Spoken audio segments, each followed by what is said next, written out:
Tasmad asakta satatam karyam karma samachara asakto hi acharan karma param apnoti purushaha tasmad asakta satatam karyam karma samachara asakto hi acharan karma param apnoti purushaha tasmat therefore asakta without attachment Satatam, constantly. Karyam, as duty. Karma, work. Samachara, perform. Asakta, unattached. He, certainly. Acharan, performing. Karma, work. Param, the supreme. Apnoti, achieved. Purushaha, a man. Translation. Therefore, without being attached to the fruits of activities, one should act as a matter of duty, for by working without attachment, one attains the Supreme. Purport by His Divine Grace A.C. Bhaktivedanta Swami Srila Prabhupada. The Supreme is the personality of Godhead for the devotees and liberation for the impersonalist. A person, therefore, acting for Krishna or in Krishna consciousness, under proper guidance and without attachment to the result of the work, is certainly making progress toward the supreme goal of life. Arjuna is told that he should fight in the battle of Kurukshetra for the interest of Krishna because Krishna wanted him to fight.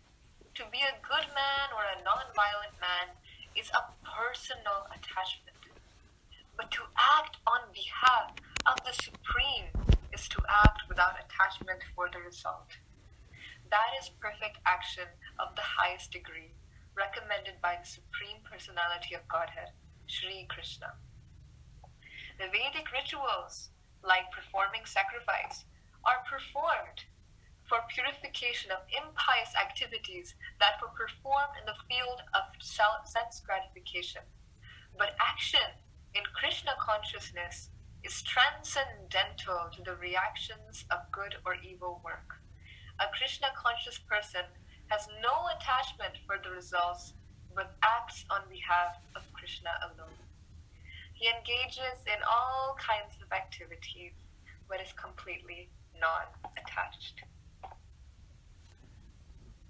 Om Jnana-timirandhasya Jnananjana-shalakaya Chakshurunmilitam Yena Tasmai Shri Gurave Namaha Shri Chaitanya Manobhishtam Stapitam Yena Bhutale Swayam Rupaha Kadamaiham Dadati Swapadantikam Vandeham Shri Guru Shri Yutapadakamalam Shri Gurum Vaishnavamscha Shri Rupam Sagrajatam Sahagana Raghunatamritam Tam Sajivam Sadvaitam Savadhutam Parijana Sahitam Shri Krishna Chaitanya Devam Shri Radha Krishna Padan Sahagana Lalita Shri Vishakhamritam Scha He Krishna Karuna Sindhu Deenabandho Jagatpate Gopesha Gopika Kantha Radha Kanta Namastute Tapta Kanchana Gaurangi Radhe Vrindavaneshwari Vrishabhanu Sute Devi Pranamami Hari Priye Vanchakalpa Tarubhyascha Kripa Sindhubhya Evacha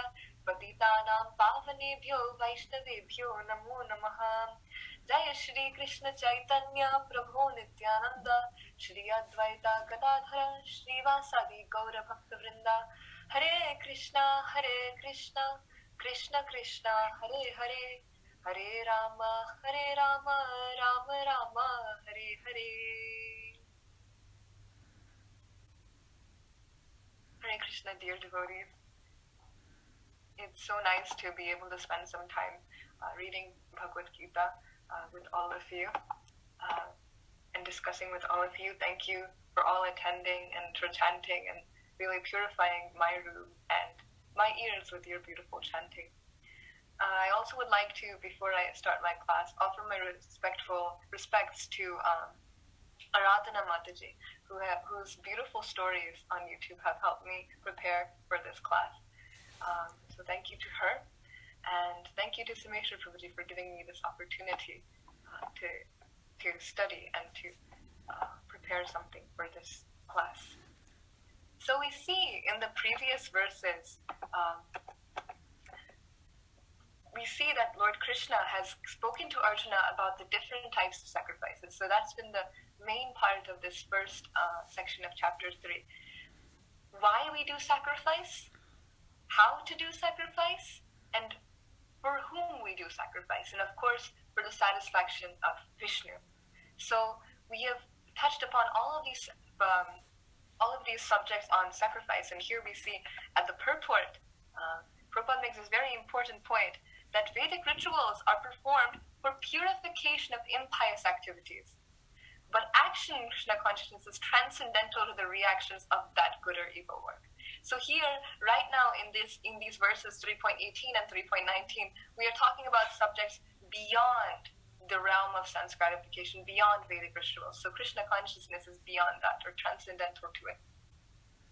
So we see in the previous verse, Krishna says that in 3.18, Krishna says that the Atma Santushta, or the people who are beyond the modes of material nature, they don't have to really deal with doing duty or prescribed duties or things like that. Because they're beyond that realm, because they are indifferent to those things.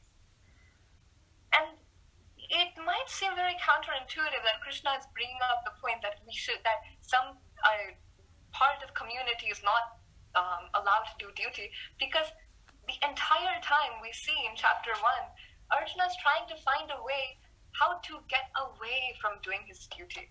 He sees in front of him all of his family members, all of his friends, his family, his relatives, and he's just imagining all of the worst case scenarios that will happen after this war.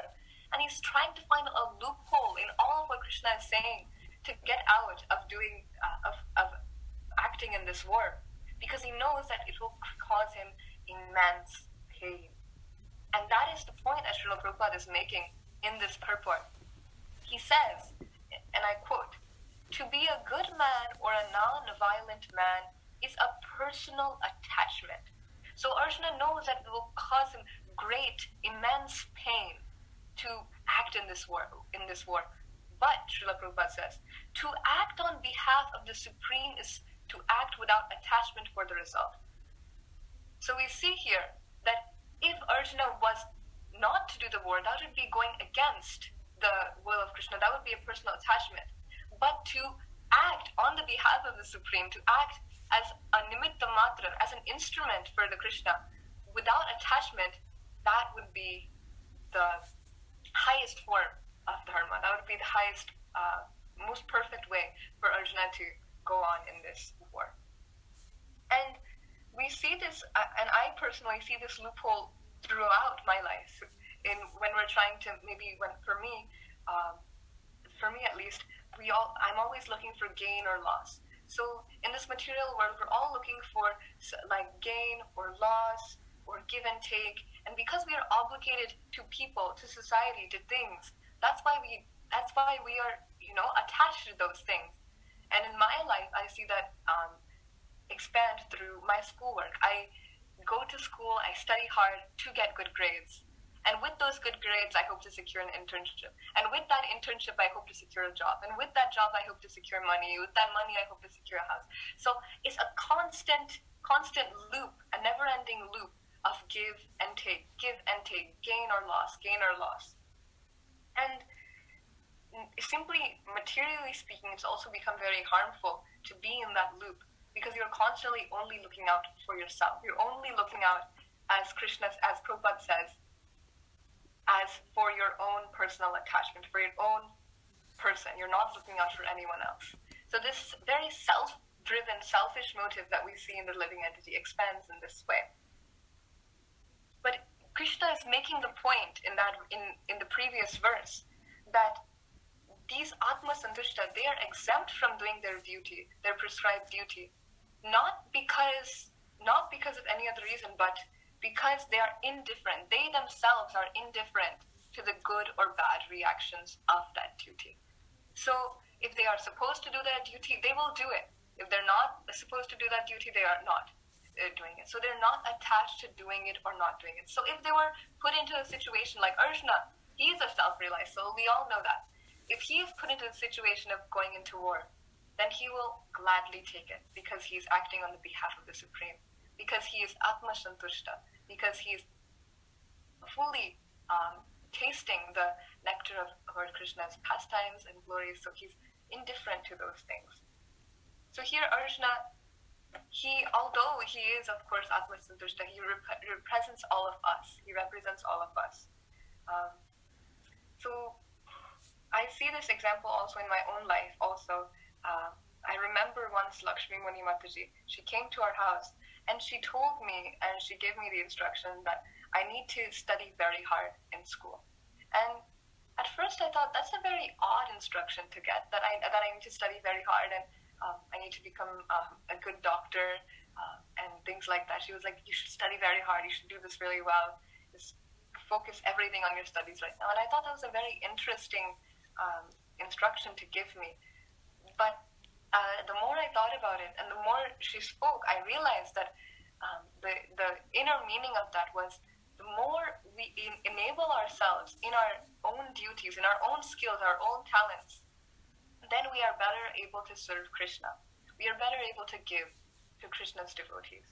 And she was speaking about specifically how she wanted me to become a doctor so I could take care of the older Prabhupada disciples, all the disciples who are getting a little older. Who will take care of us? She asked me. And I see that how important now it is that although there are many people who are Atma Santushta, I am not there. So my duty is, even as a devotee, my duty is to encourage myself and make myself more adequate and more proficient in my skills and talents so I can give to the community, I can give to Krishna. And of course, Krishna is always more happy when he sees his devotees happy. So by serving the devotees, I will make Krishna happy. So those are just some examples from my own life on how I feel this verse is expanded into my own life. So this verse we see over here, I did a little bit of research and I tried to condense this entire verse into one formula for all of you. The formula is, do your duty without attachment. So we're subtracting our attachment to that duty. But then we are adding devotion to Krishna. And what do we get at the end? We get Param Apnoti Purushaha. We get Param, meaning the supreme, Apnoti, achieves, Purushaha, a man. Any man can achieve the supreme destination of Lord Krishna simply by this process of do your duty minus attachment plus devotion.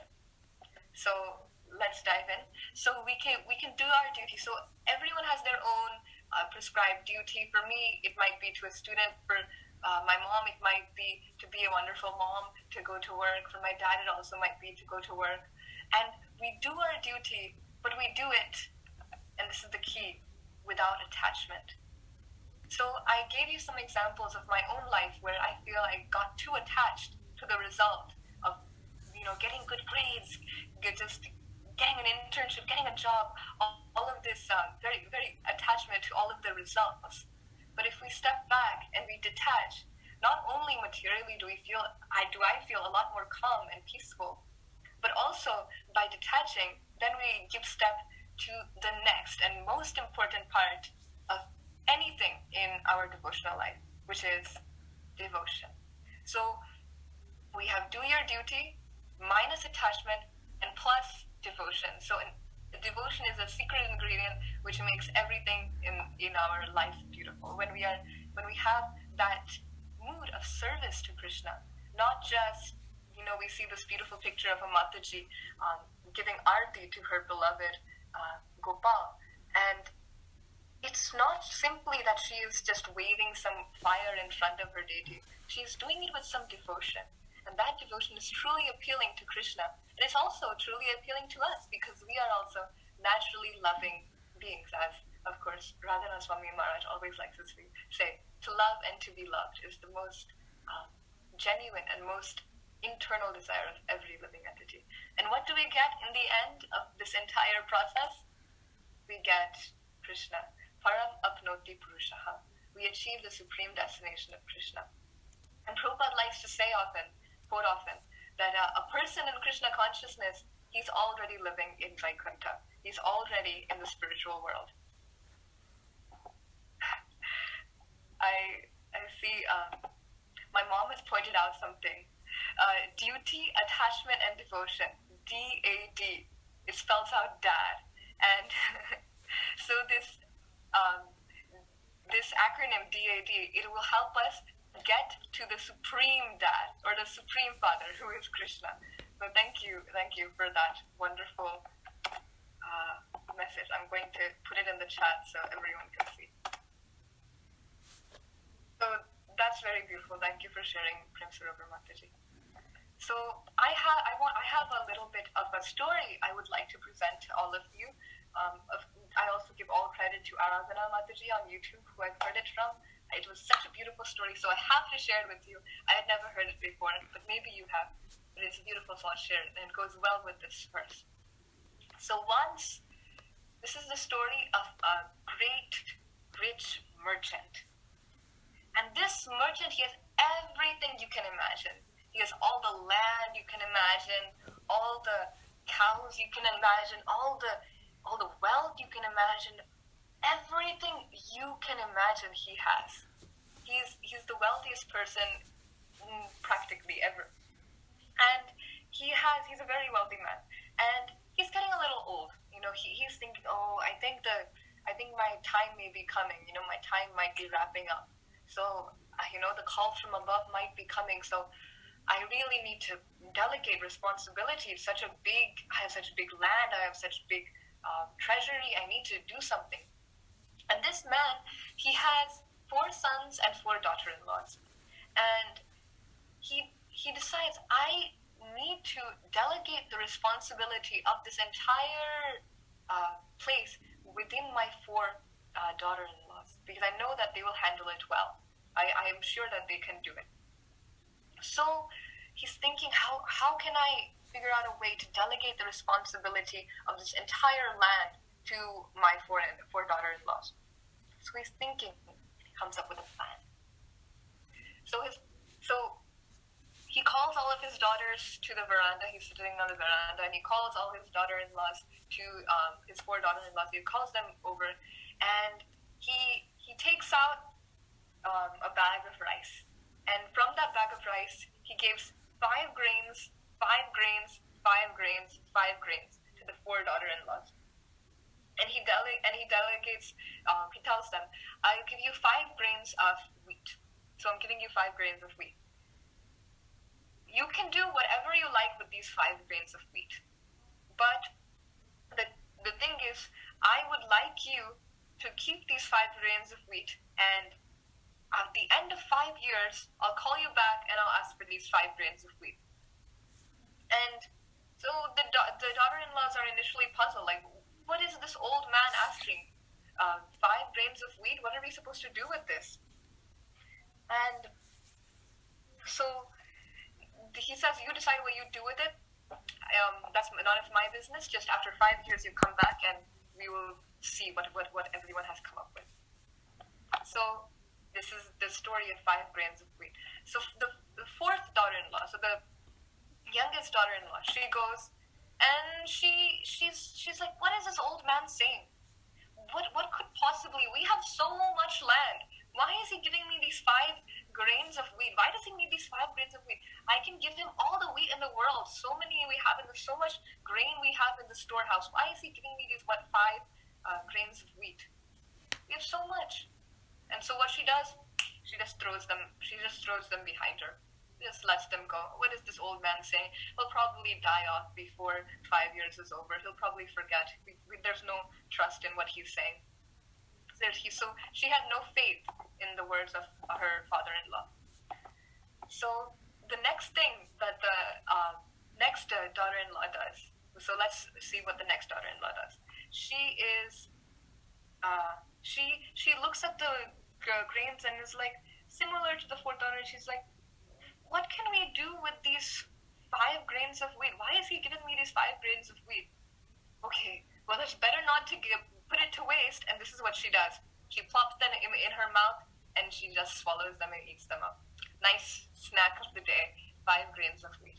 And she says, Anyway, just like the fourth daughter-in-law, she says, I'll just pick up some 5 grains of wheat and give that old man at the end of 5 years. He'll probably forget. I don't have any faith. And so the second daughter-in-law, let's see what she does. What she does, she sees this and she's like, whatever these 5 grains of wheat must be, they must be very important to my father-in-law for him to give me these 5 grains of wheat.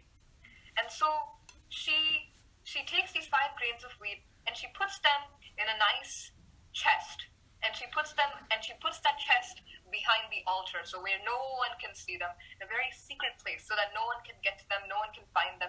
So she places it in a very secret place, as it is, just as it is. She just preserves the wheat over there, so no one can find it, in a very secret place.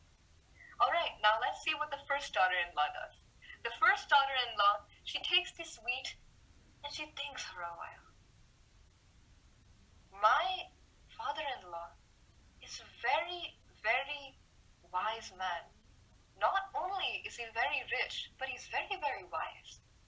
So if he's given me these 5 grains of wheat, there must be something he wants from this. And she asks a very important question to herself that we will ask ourselves later also in this lecture. She asks herself, what can I do that can please my father-in-law the most with these 5 grains of wheat he has given me? So she looks at these 5 grains and she decides, you know what? I'm going to plant these 5 grains of wheat. And so she plants these 5 grains of wheat in her backyard. And she after some thinking for a few days, she decides to plant them, and she makes a plan, and she sows them in her backyard. And then, after 1 year, they begin to harvest. So there's wheat all over her backyard. But then she doesn't stop there. She takes all of that wheat that she has accumulated from that year's harvest and replants it. And then that harvest. Then she takes all of that and replants it. And by the end, she has so many acres and acres and acres of wheat in her property by simply these 5 grains of wheat. So 5 years have passed.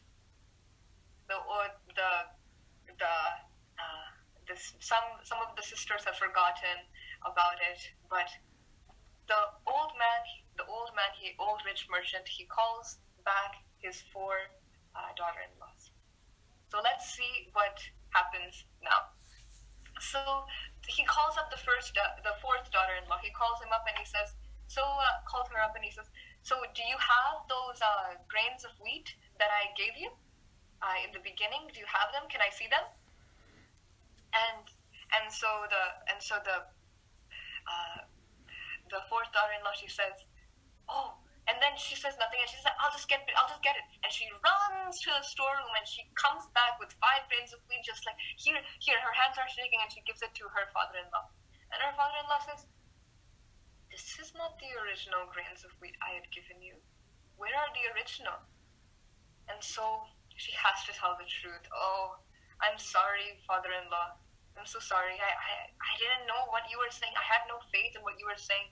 I didn't know what plan you had, why these grains of wheat were so important to you. So I just threw it away. And so the rich man is like, all right, no worries, you can go. And so she stands up to the side.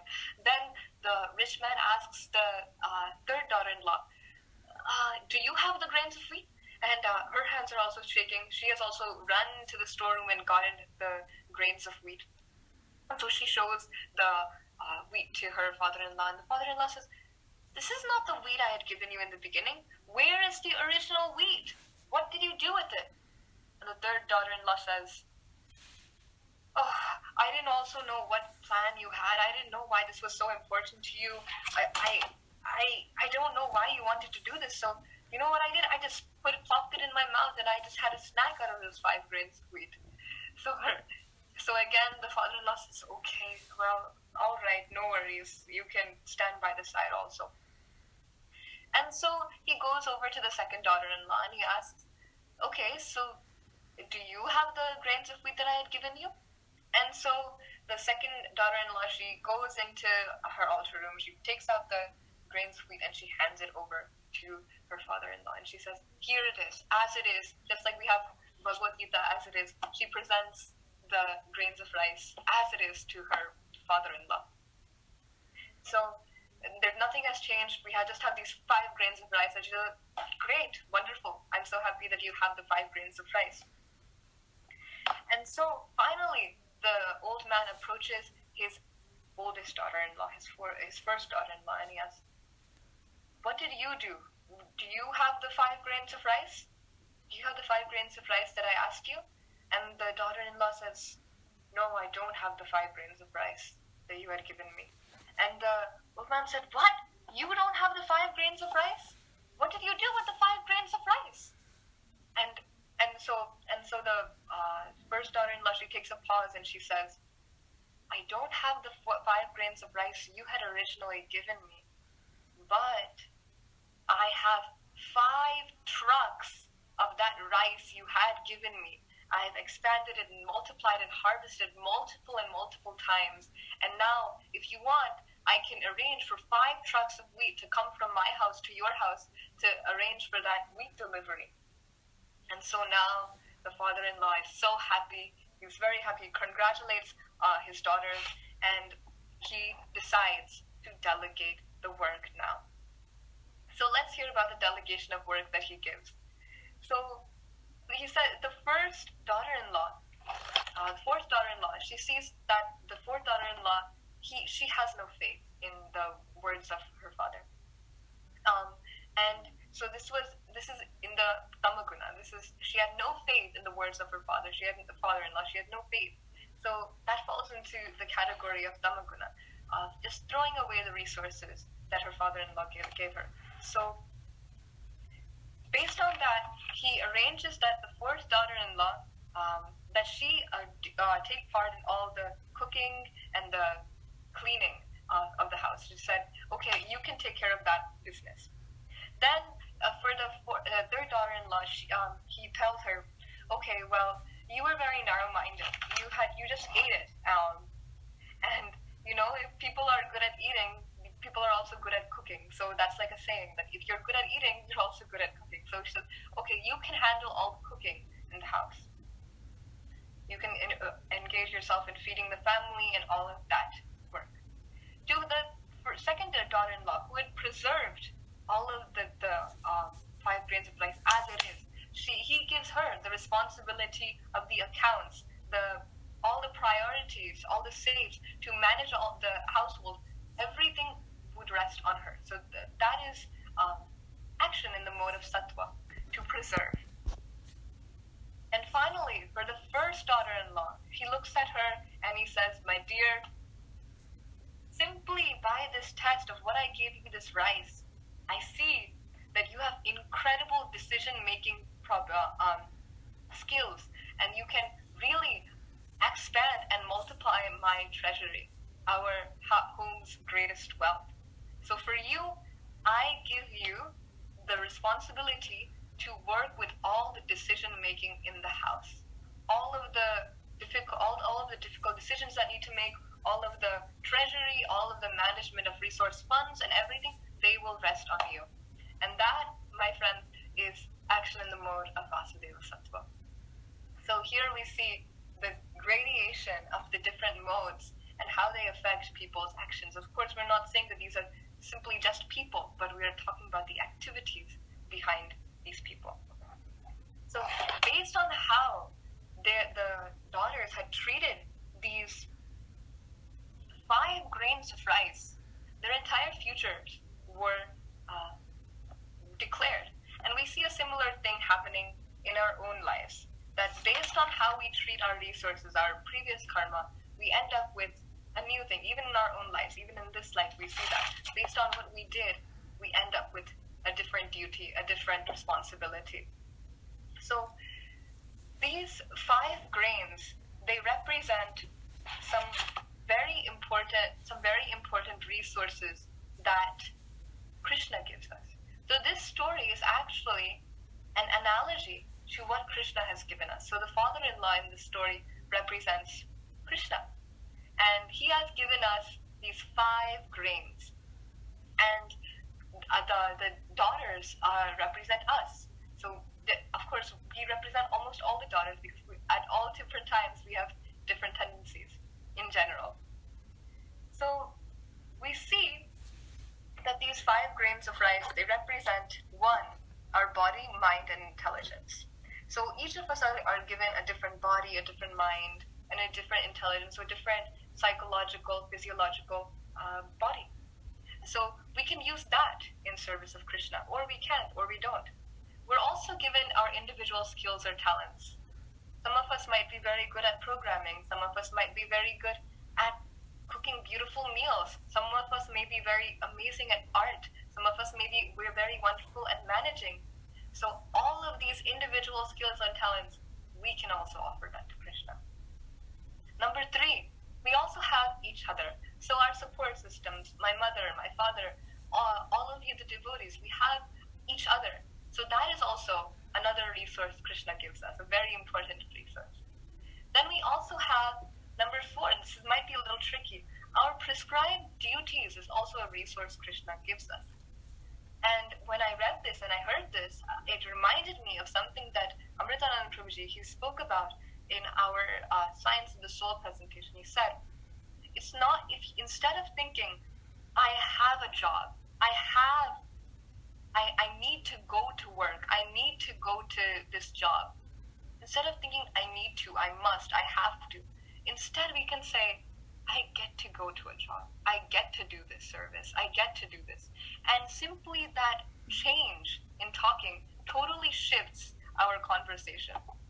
So that is very useful when we think about it that way, that our prescribed duties are helpful in that way. Finally, we have spiritual resources. So spiritual resources include the devotees, the wonderful prasadam, of course, the wonderful books we have. All of those include spiritual resources, which are giving us spiritual strengths to move on. And we can see this example, all of these 5 grains, and how they were fully expanded in Vasudeva Sattva by none other by Srila Prabhupada. And of course, no lecture can end without an analogy to Srila Prabhupada. So Srila Prabhupada, he had 1 instruction. So that was his duty. He had simply 1 instruction from his spiritual master to Gauravani Prajarayana, to spread the words of Sri Gaura all over the Western Hemisphere. And he took that 1 instruction and he produced so many instructions for us. And he went through with that instruction and expanded it and really fulfilled the mission of his Guru Maharaj. Then he has this 1 body. Although he's only 1 person, is this 1 body, this 1 mind, this 1 intelligence he had, he expanded himself in so many Prabhupada Anugas, in so many disciples of Srila Prabhupada, and in so many different grand disciples of Srila Prabhupada, as we see. So this 1 person has expanded to so many to create ISKCON. And then we have the network. He only had 1 spiritual master, and then he had the small collegiate league of devotees, a very small group. And what did he expand that network group to? He expanded it to the entire International Society for Krishna Consciousness, the International Krishna Consciousness Movement. So that is the 3rd grain of rice, each other. Then he also has his individual skills and talents. He was a great businessman, a great in the pharmaceutical company, and he used his skill and talent of expanding and multiplying his business in what? In expanding and multiplying Krishna's business. And finally, his 1 spiritual resource, Srimad Bhagavatam. If you see, I used to have a very small Odia Srimad Bhagavatam in our house, and it's only this small, not by Srila Prabhupada. And then we ordered the Odia Srimad Bhagavatam by Srila Prabhupada, and we saw it's this much. It's so big. So he expanded these few instructions by Sukadeva Goswami, by Lord Krishna, into this humongous book. The only 700 verses come up to maybe this much, but he expanded it to so much. So many instructions, so many resources are given to us by Srila Prabhupada. And this is what is often referred to as boiling the milk. So we are expanding and expanding on Srila Prabhupada's work, and that's also our duty. And so I would like to end with this one question. I know I've gotten a little over time. It all starts with one question. What can I do today to please Krishna? So we see in the very beginning of that story that the first daughter-in-law, she started with this question: what can I do to please my father-in-law the most? And she went along and she did it. She thought about it and she did it. So I pose the same question that Srila Prabhupada must have asked himself: what can I do today to please my Guru Maharaj the most? And so I'm posing this question to all of you today, and also to myself. What can I do today to please Krishna the most? So I hope you can, this class was helpful to you and inspired you to ask this question. I also wanted to end with one small quote that is often attributed to Gaur Gopal Swami Gaur Gopal Prabhu. He says, "What Krishna gives us is his gift to us, but what we give Krishna is our gift to him." So it's this exchange of love. So hopefully with that in mind, I'll end today's class. If you have any reflections, if I have missed anything, if you would like to share any of your own realizations, I would love to hear and be inspired by all of you. Hare Krishna.